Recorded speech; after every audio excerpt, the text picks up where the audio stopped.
We have a really interesting panel queued up for us. Tom Keating from PRIA Healthcare will be moderating this session. We've got a really strong group of panelists. I want to thank everybody for being here, and I'm just going to turn it over to Tom to get this thing going. Thank you. Thank you, Scott. Appreciate it.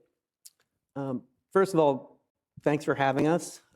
We're excited to have this panel specific to reimbursement and patient access relative to emerging medtech companies.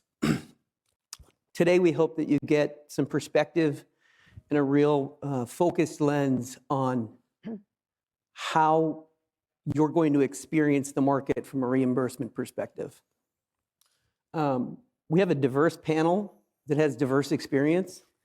We have payers, providers, venture capitalists, folks who have carried the bag. So I'd like the panel to just introduce themselves. Start with me? Sure. So my name's Michelle Smith. I am with Intuitive Surgical. I work as a director in the Market Access and Custom Analytics division. My teams are hyper-focused on servicing the entire ecosystem, helping them understand the value analysis, optimizing infrastructure, and then growth strategies using real-world evidence. And so, yeah, data analytics, that's my niche. Great. I'm John Chaparro, and the PRIA team asked me to sit on the panel because I have a checkered background and a mixed experience. We're actually, one of the companies that I'm working with is a customer of PRIA, and so some of the background why we chose to engage them and how that came about and was helpful. And I'm a venture capitalist and also I've been in operating roles on 7 startup companies over my career. Hi, I'm Joel Brill. I'm a gastroenterologist, so I'm not used to looking people eye to eye for the next hour or so. I've been in practice. I've been a health plan medical director. I've been a CPT advisor for a quarter of a century. I've introduced over 190 CPT and HCPCS codes. I previously sat on the AMA's RUC, or Relative Value Update Committee, where I was the vice chair of the Practice Expense Subcommittee for 4 years' time, which makes me a little bit deadly because I understand how things get coded, I understand how they get paid, and I understand how health plans and Medicare think about reimbursing things. So I'd like to, first off, thank Scott for making this happen, and Foresight, and then thank Tom and the PRIA team for inviting me to participate this afternoon. Hi, everybody. I'm Kelli Hallas. I'm the Vice President of PRIA Healthcare.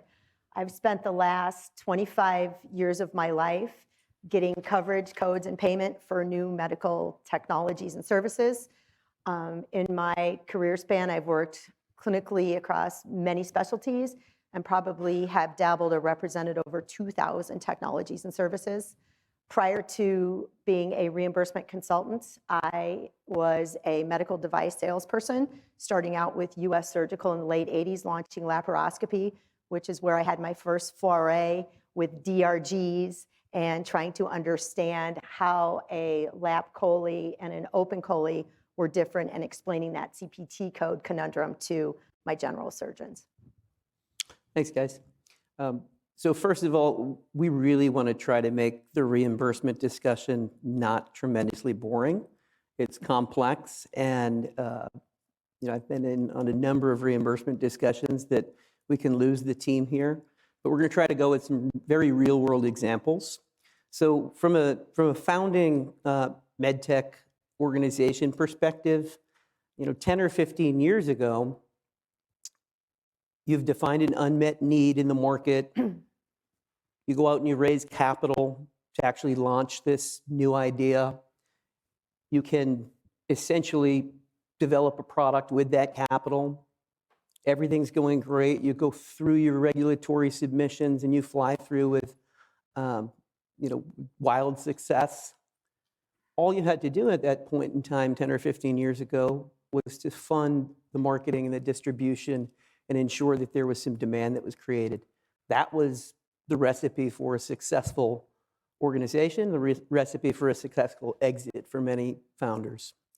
Today, things are different because you can hit all of those milestones You can have the perfect execution from a commercial perspective, but if you have not taken care of coverage, coding, and payment, you have a very, very difficult time in the market with gaining traction because somebody has to pay for that thing that you created.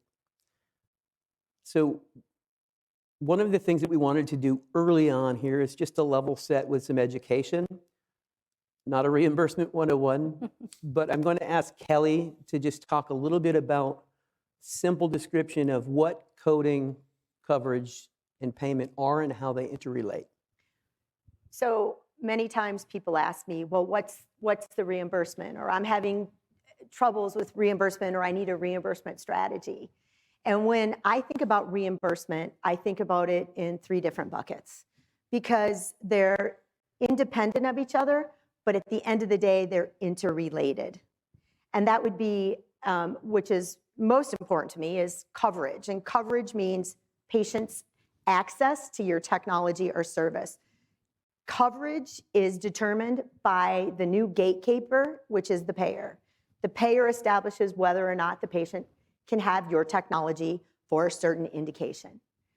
The second bucket is codes. Codes is an operational process to describe to the payer what service or procedure, diagnostic was administered on a patient. So it's the language of reimbursement. It allows for claims processing and adjudication. And then we have payment. And when I talk about payment, we're going to pay the different stakeholder providers that are providing the service. So payment to the doctor, payment to a surgery center, payment to a hospital, et cetera. So as we talk today, and we're going to give different examples and strategic overviews, we are talking about coverage, codes, and payment, and the importance of each one of those. Excellent. The first question that I wanted to place to the panel today was, we have a number of emerging medtech founders in the audience, and raising capital is a very important thing for these companies. From each individual's perspective here, what would you give them as a piece of advice to focus on and to take action on over the course of this journey that they're moving on? You want me to start? I'm actually going to go with Kelli first. I would say to do a reimbursement assessment. Understand the current landscape of your technology or service today, and ask yourself simple questions. Are there codes? Are they close? Are they not close? Is there coverage? Medicare coverage? Blue Cross Blue Shield, United, Cigna, Aetna? What is the payment for each stakeholder? And then step back and look at the competition. How does our competition stack up against us? Do they have codes? What is their coverage like? What is the payment? But understand where you are today, because that is going to define the next critical step of the journey, which is developing the strategy to ensure that your technology is adequately represented in the marketplace and patients have access to it. Excellent point, Kelli. So specific to strategy, John, can you talk a little bit about how important it is to be able to articulate that strategy? Yeah, I guess a part of it is a little bit of experience that I've had just witnessing the change. I can think of 20 years ago as a young VC, the discussion on novel medical technology about changing the arc of care, filling an unmet need, and the focus tended to be on the regulatory pathway, the clinical evidence, the scope of the market, and the need. And funny enough, reimbursement was just sort of an afterthought. In this, again, I've been involved in raising capital from early stage to public and late stage companies for most of my career. And the importance of reimbursement has really changed. I like to say that we've entered, given the complexities of the healthcare system and the Byzantine nature of reimbursement in general, that we've entered the era of the rise of the market access officer. And I think of well-articulated business plans, and I see dozens every month, where the whole product development strategy, the market, the financing strategy has got to have on an equal plane with the reimbursement strategy. And so having a thoughtful approach as to where it is and what are the options. Again, on an early stage company, of course, you're not going to have perfect visibility on all of that, but you've got to be thinking about that as a strategic element. And it's just as important as the product development strategy, the regulatory strategy, and the financial strategy. I would put it right there on an equal plane. And that is, I know I've been in so many investment committee decisions where literally the partners, we've said, we'll assume the clinical outcomes are there. We'll assume the product strategy is correct. Tell us where they are in reimbursement. And if the 65 questions that come out of that discussion can't be answered, that is a thumbs down. And I've been in AngelMed as an example, the company that I've jumped into to help bring it to commercialization is in the process of raising a big round of financing. 90% of the conversation is about reimbursement in due diligence. Absolutely. And I think that, a number of us on this stage support some of these due diligence conversations and support some investor conversations that are around reimbursement. I would just say that when a founder or an executive team is raising capital, have your 1 to 2 minute talk through a very specific strategy around reimbursement ready to go, because the confidence that you can present there is important. I think that venture investors and strategics understand that there's complexity in this market and it's going to be difficult, so don't hide from it. Feel comfortable and confident that with the right strategy, you can navigate this. Right, and to add to that, not every new technology is going to have a positive reimbursement landscape. When you're doing your due diligence, you might need a new code, or there might be a Category 3 code. But you know what? That's okay, because most new technologies don't come to the market with a positive, reimbursement, landscape all ready to go. But the biggest thing is to have a strategy, because we can't fault you for what's happened in the marketplace ahead of you. But what we do want to know is, how are you going to change that? Do you have the strategy to address that? Do you have your evidence generation strategy ready to go? How are you going to track your utilization? So if you're a company and you're looking to have those conversations that Tom talked about, just be prepared to understand the pathway to get to where you need to go. And I would say, we outsource things all the time. If you have the means to hire a VP of reimbursement that is it's extremely experienced and ready to tackle something like this, absolutely go do that. But lean on experts. Folks like Kelli, Dr. Brill, John, and Michelle have extensive experience. And that experience, I think John said it earlier, it's got a few arrows in your back. I'm not an expert in reimbursement. I know nothing about it. But I know the point that I want to reinforce is that it's a value-creating event, just like every other milestone in the business plan that you're pointing to.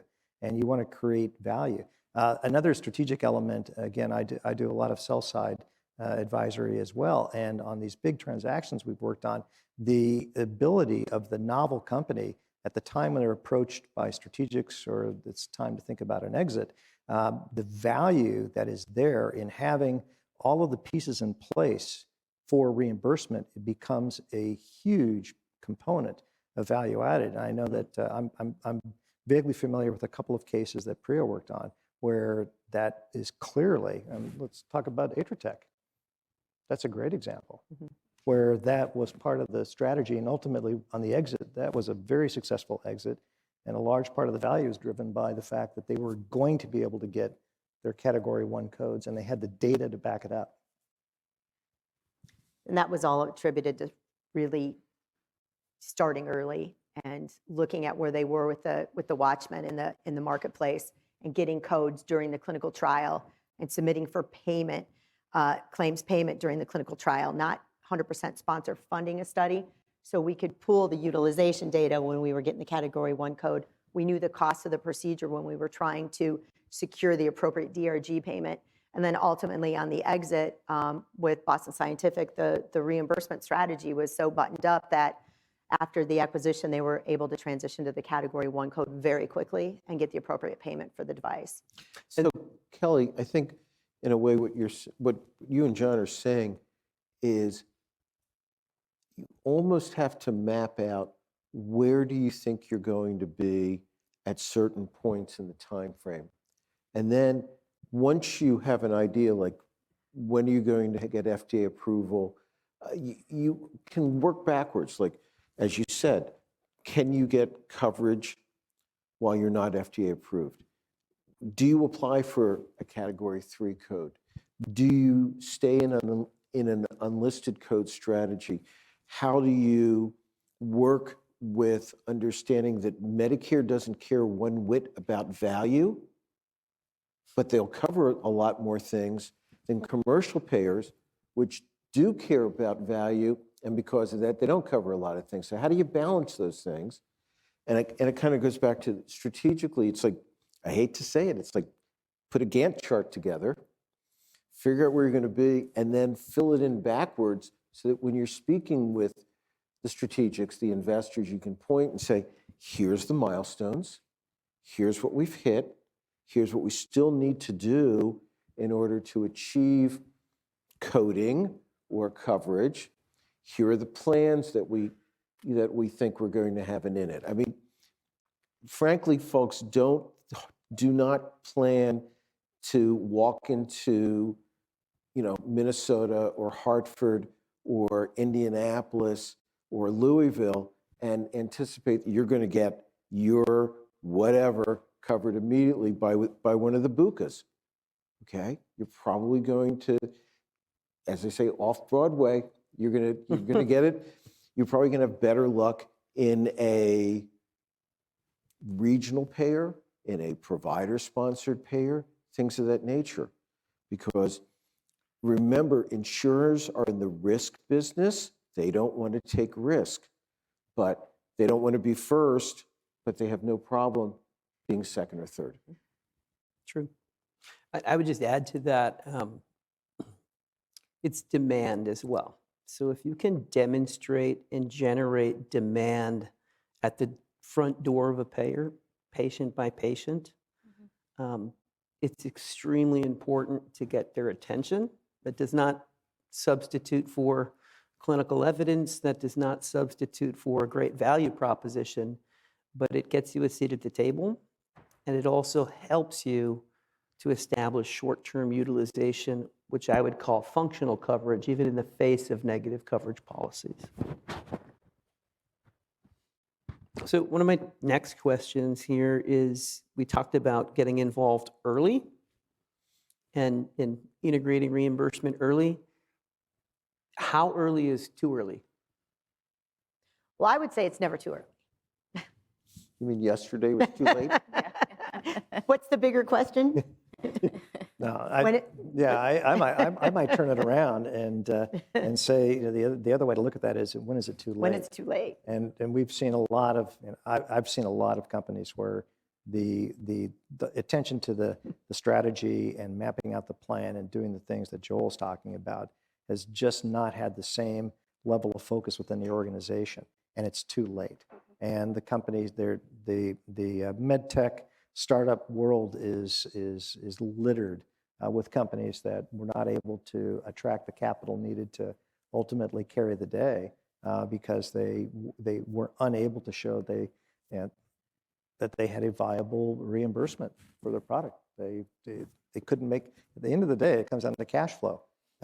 Can somebody get paid? And the idea that CMS has given you a code and indicated they will pay has nothing to do with whether they will actually pay. And we've witnessed it, and it's getting harder. So I think the whole concept now of, once you get through the assessment and start developing the plan, of thinking about, well, what's the data that you need to be collecting? How do you instrument your product? How do you instrument your process? How do you instrument this intelligence gathering apparatus so that you can actually understand what levers you need to pull on. And it's reimbursement is it's Moneyball for healthcare. You literally it's looking at data at that level within different max, mini max, and as an investor, when I see a company that's armed with that stuff, that makes a big difference. I think it's interesting that one of the companies that went public 2 weeks ago, a medical device company that's had a 13, 15-year journey, which is not uncommon, but their IPO document, 70% of the executive summary in their public offering document was completely focused on how successful they've been in gathering reimbursement for the procedure. The company is NeuroPace, and it's a great read because that just puts that reimbursement imperative in front and center. Absolutely, absolutely. Another real-world example, maybe, of, we covered it very quickly, but pre-approval, so integrating your strategic reimbursement process and strategy into the clinical trial design. Would you like to talk a little bit about that, Kelli? So I think it's really important that reimbursement be a forethought and not an afterthought. And I do a lot of work with clinical trial reimbursement. And because I think it's important that you integrate your teams. You have to integrate your regulatory strategy and your timeline with your clinical trial design and timeline. Because remember, the evidence you collect from your clinical trial is going to support your coverage decisions by the payers. So they're going to look at who'd you work on and how well did you work. It's not going to be all these patients. It's going to be over the age of 50 living in the suburbs, driving a red car with 3 dogs. It's going to be the patient population incidence to the procedure. Now, also remember that your FDA labeling, your indication for use, is going to determine, where your benefit category is within the payer. So if you are developing the reimbursement strategy, you're going to need to know these things because that is the way that you are going to ensure your market access strategy, which Michelle can really speak to, allows the patients access to your technology. So I always say that everybody might operate independent of each other, but take the time to bring these functional teams together to ensure that all the strategies are aligned and they will work well to, at the end of the day, give you that successful commercialization. Absolutely. Michelle, would you talk a little bit about some of these market access strategies? Yeah, I have been a part of startups, and I've seen the good and the bad, and Kelli and I worked on some things together where I think that what I would consider if I were you in discussion, go back and discuss with your teams is, you have these clinical experts, these scientists, they're hyper-focused on the clinical outcomes and the quality of care, and all of that is obviously very important. But we are living in a rapidly evolving value-based reimbursement model. And what does that mean? And that doesn't mean payment just means payment, simple payment anymore. It's comprehensive. It means what is the clinical, operational, and financial feasibility for the healthcare system, for the physician, and then obviously the quality outcomes for the patient have to be there. But, that's what I do, and we look at now, and, I work for Intuitive. I've worked with them for a long time, and, we drop a robot, but what is the impact to the hospital system? And so now we are hyper-focused, and everyone should be on your customers, the entire encounter and the episode impact per encounter to the facility. I look at patients and physicians. Are they satisfied? Are we improving quality at the end of the day in the most minimally invasive way? But is it feasible for the facility to house your product? And then, obviously, doing that in real time with real world evidence is super important. So as you're building up your strategy and you're doing these clinical trials, I think it's important, and I've seen them leave out the healthcare economics altogether, and I'm like, oh, well, I can't do this. Like, show me the money, you know? I mean, honestly, I'm not gonna work on a product where the quality's not there, so I would be out anyways, but if you can't show me the money, because we're in the business of business, and the value of that to a facility, and when you can do that with as much and as often as you can with actual real evidence, which is something I'm a stickler about. You know, we can all talk a lot of shop, but show me truth. Then you can sell. That would be my best advice for you. Excellent. I'm going to open up a bit of a can of worms. I think we have a little bit of time to talk about this, but I'm sure everybody knows about breakthrough designation, and it's a commonly used pathway now, and it's relegated for devices and procedures that are special, right? And since breakthrough designation, there's been the MCIT rule that was proposed and actually finalized. However, it's currently delayed. So I'd just like to open it up to the team here to talk a little bit about what ought be, but what is, and what we could possibly expect. So I would like to start with that. Because as everyone in the room probably knows, we are still all watching to see what is going to happen. And none of us know that. I wish we did, because we would be out doing other things right now. But I just want to say that I've had some conversations while I've been here with some different individuals. And I know there's a lot of excitement about the MCIT, which is great because it will enable Medicare beneficiary access to emerging technologies. But I just want everyone to remember that, you know, at the end of the day, so you have access, which I said earlier is coverage, but the problem is going to be, how do you report your new technology or service to the payers for payment? Because what's missing under the MCIT is going to be, you don't just get a code. You need to go back to your strategy that you've developed based on your assessment to determine what we need a code, we need to go forward on that journey, because it's not going to be part of what you get. And then also it's going to be, depending on that whole code situation, what is the payment? Is it going to be an unlisted code? You have coverage, great. It's an unlisted code with no value.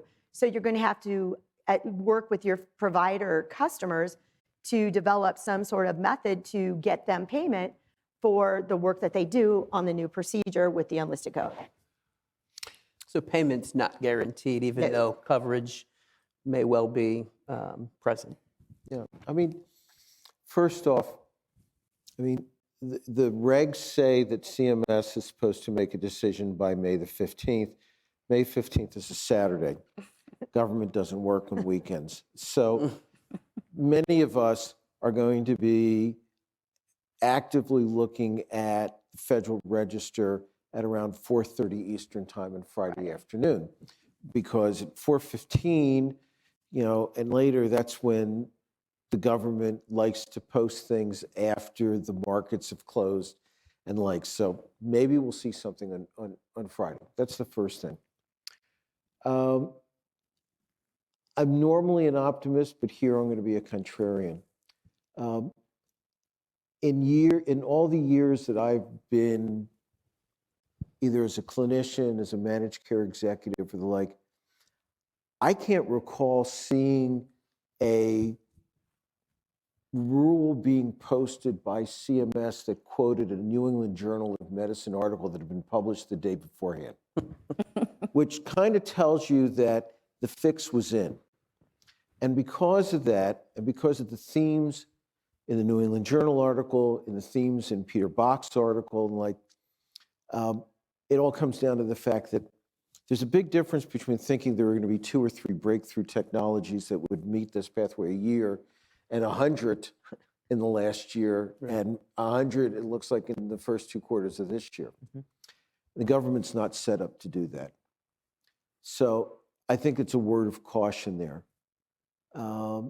Now, there's one other thing, and even if the rule does get finalized, and I'll say it's like the Ritz-Carlton. And you say, well, why would you say it's like the Ritz? Well, if you folks notice that if you run at full speed here through the hotel, you're going to come to a very big cliff in order to get down to the Pacific Ocean. And that 4-year time frame, the comment before him, when is it, when is it too late? Yesterday was too late. If they finalize this rule and they finalize breakthrough technology, you need to have an evidence generation strategy in place in order to make sure that you're going to have a pathway to coverage and reimbursement 4 years from now. Because otherwise, at the end of 4 years, you know what happens? CMS says it's not covered, there's no payment, and you haven't done anything with the commercial insurers, and all of a sudden you're looking out there and you've got a big run rate and got a big organization to support and no way of getting paid. Good point. Good point.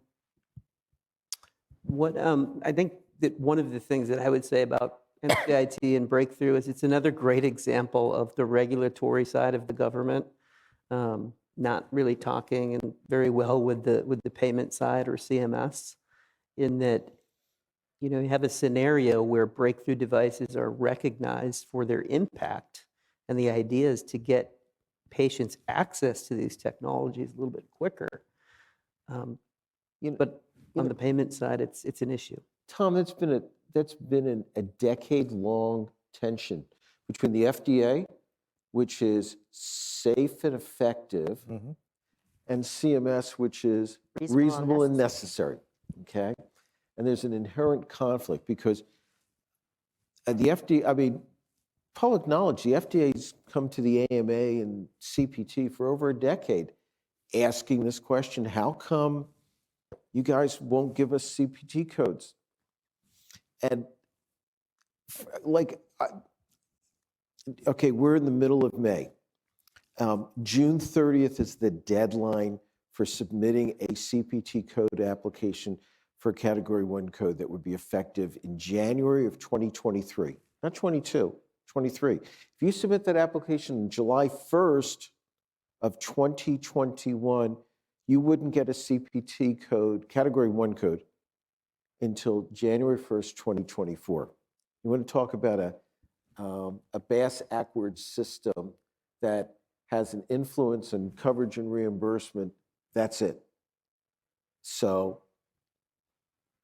we have problems. And MCIT was, I'll say that MCIT had good intentions, which would to have solved and addressed that question. Instead, you have breakthrough, you got FDA approval, you have value in a beneficiary population. You should have the opportunity to improve care for beneficiaries.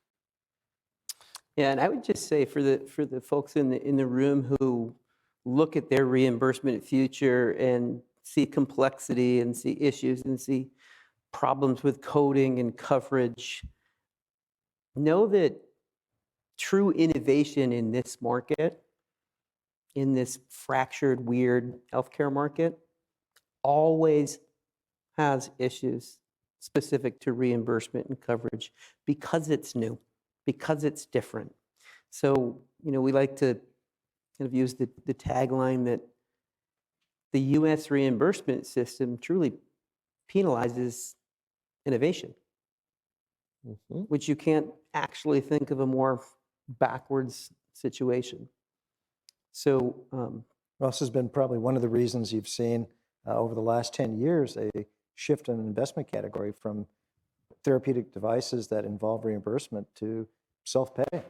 There's a reason dermatology and weight control is so hot, both on the biopharma side as well, because it's elective. It's elective. And you don't have to get into these arguments. It's unfortunate that it's become politicized. And part of that tension between CMS and the FDA is the reality that our system is fundamentally broken. The panel last night, Alan May described it beautifully when he said it's the worst care at the highest cost with the least effective outcomes. It's insanity, but that's not going to change in the next 4 years under the current administration. So that we have what we have to live with. So I think the point that Michelle made about having a systemic view as an entrepreneur thinking about raising the first round or the third round or the eighth round of financing for your company, thinking, really having a tight story about the systemic impact, healthcare economics, the outcomes, the impact on the care delivery system. Can it be done? Can you justify it in a lower cost setting? Because we're all going to have to move procedures out. We still have an overbedded system, and the incentives are misaligned. So how does your reimbursement strategy fit into that environment? And if you're doing that well, then you're going to have a much better time having discussions with sources of capital. I would say that's really critical.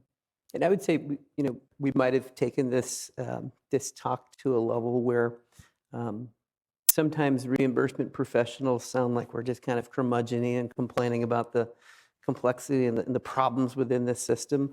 Know that this is all completely navigable. It really is. It's not right, and it makes people upset. This is a navigable system that takes excessive advanced planning, and it takes not perfect execution, but it takes a level of execution that's extremely important to the future success of your company. So it's doable. I think that's... Yeah, I was just going to come in and say it all sounds really heavy, right? Like it's bad.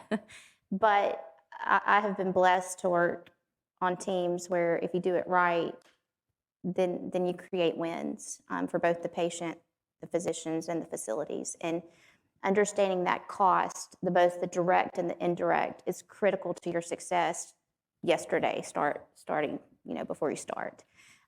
Because that is what payers are now, those are the conversations we're engaged in. What KPIs are you tracking?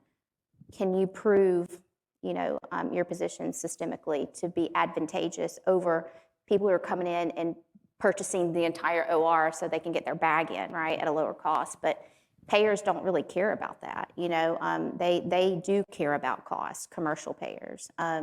So I just think that understanding that piece is critical, and to do it early is better. Absolutely.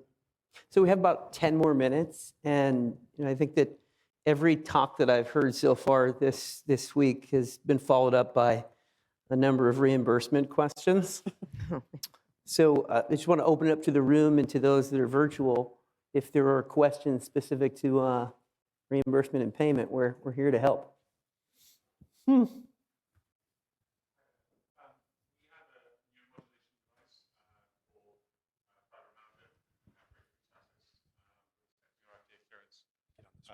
In September. And the big question we're faced with is, under MSIT and further with CMS afterwards, can we be both OTC under fibromyalgia indication and prescription necessary but not required, necessary for reimbursement? Because within the fibromyalgia community, at least half of the 10 million people who are diagnosed have given up with the medical profession, and if we are forced to go prescription only, we are literally not able to serve half of the population. So I would love any feedback or thoughts you have on whether reimbursement is going to be prescription only or prescription just required for the reimbursement part. Toughest question of the day already. Yeah. So you're going to have a very difficult time convincing payers or Medicare to cover something that's over the counter and not available without a physician's prescription. So there is at least one recent example of a company that had a OTC product and then they had a prescription-only product. And that may be a strategy that you might want to at least consider, But if your strategy is all OTC based, then it's I hate to say it, you're in a self-paid market. Kelli, would you? I would say, have you had the opportunity to meet with CMS to discuss the technology and possibly gain their insight into the coverage pathway? Not yet. Okay. So are you aware that you have the opportunity to meet with the group there's a group at CMS, and I can talk to you about this later, that will gladly meet with you and walk you through possibly what that would look like. And that would be part of that whole assessment that we talked about earlier, is how am I going to get this paid? And what are the touch points I need to go out to gather the information I need to understand? So thank you, that was a good question.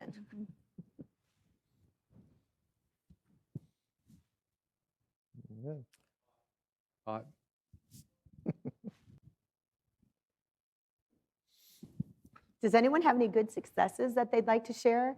I know there's some folks in the room that I've had some conversations with just lightheartedly about reimbursement, but does anybody have anything to share with the groups?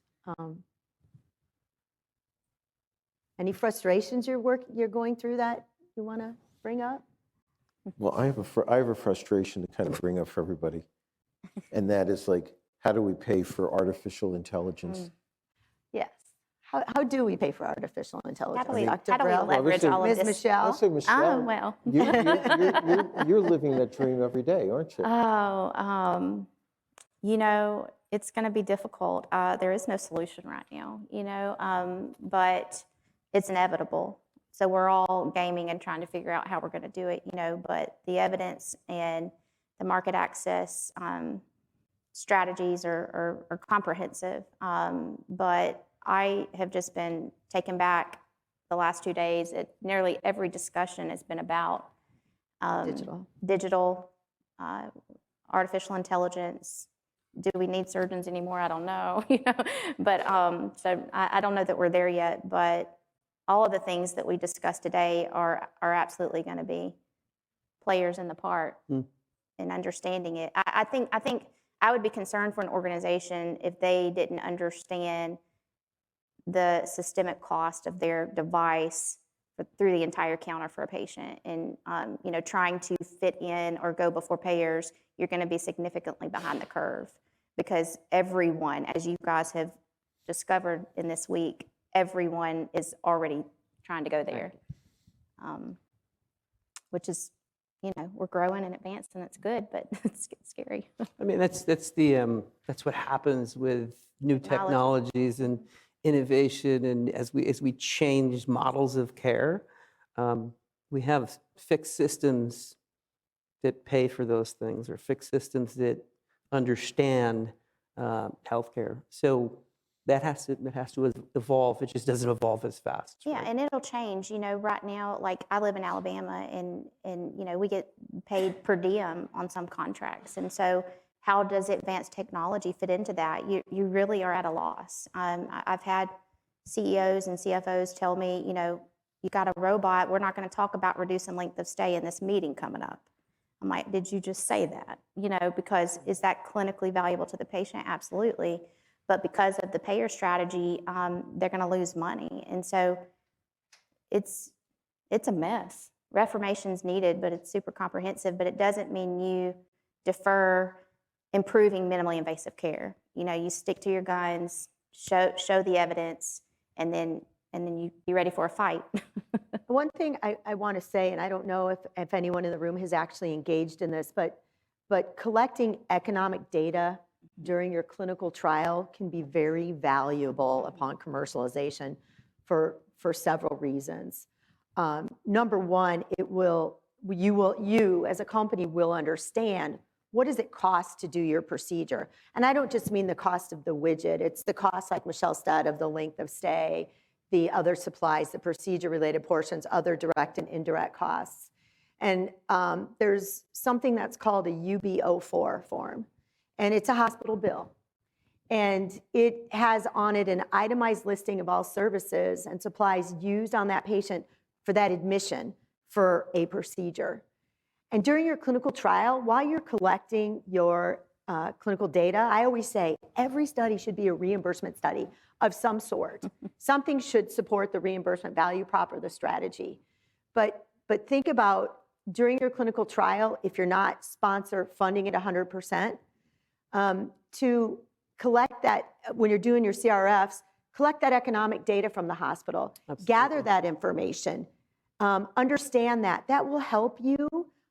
Also, you may be eligible for additional payments in the form of maybe a transitional pass-through.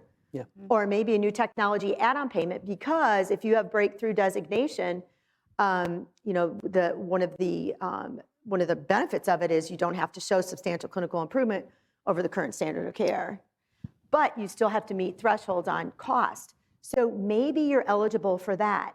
So think about that as you're going through early on, as you're developing your reimbursement strategy and you're integrating it with your clinical and regulatory strategies to determine what all is it that you need to collect that's going to get you market access to where you want to be on your timeline. Absolutely. I think a great panel discussion here today. I appreciate everybody being here and taking the time. And if you want to, folks, feel free to follow up with anybody on this panel when you see us in the halls here. Hey, Tom, we have one last question back here. We got a burning question over here. If we can finish it out with that. I want to follow up on the last comment made about the new technology add-on program and how that works in ways you've seen clients embed that into their early part of the reimbursement strategy. Is that an option for innovators to kind of get an early start on things while they're building that evidence? Yeah, and again, it's like I said, you have to know what it costs to do your procedure. And the only way you're really going to know that, if you don't have a code that you can do some fundamental searches in any of the databases that we can all buy out there, is you need to go direct to the hospital to determine that real, as Michelle says, the real world economic message or the cost of your procedure. Because that will help you decide a couple of things. Number one, is the cost of your procedure accurately covered within the existing APC or the DRG you're in? You may be covered and there may be some money left over and you wouldn't know. But in order to do those applications, you need that information. So absolutely, I would put that in at the very beginning. And I would just add to that it's much more than what meets the eye. In that expense or in that charge is it's inclusive of the level charge, the comorbidities, the complexities, the OR time minutes that could be shaved out. I mean, there's so many things that go into that charge out. So if you're just going to your claims database and you're just pulling, you're not going to get deep enough to really understand unless you have that real world extract. I would encourage you to find someone to partner with that would enable you to receive that evidence that list it out, what really is going on here with this patient. If you is have important.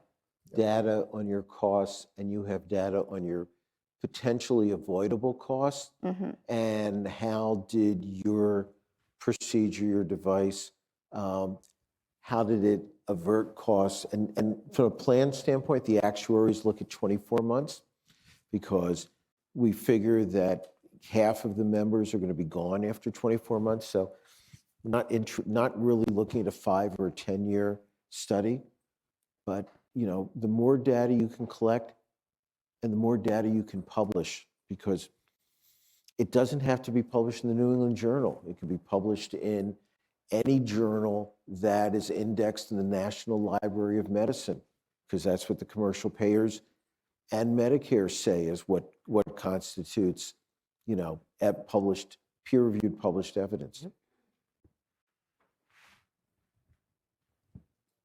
Excellent. Thank you, Scott, for having us. Thank you.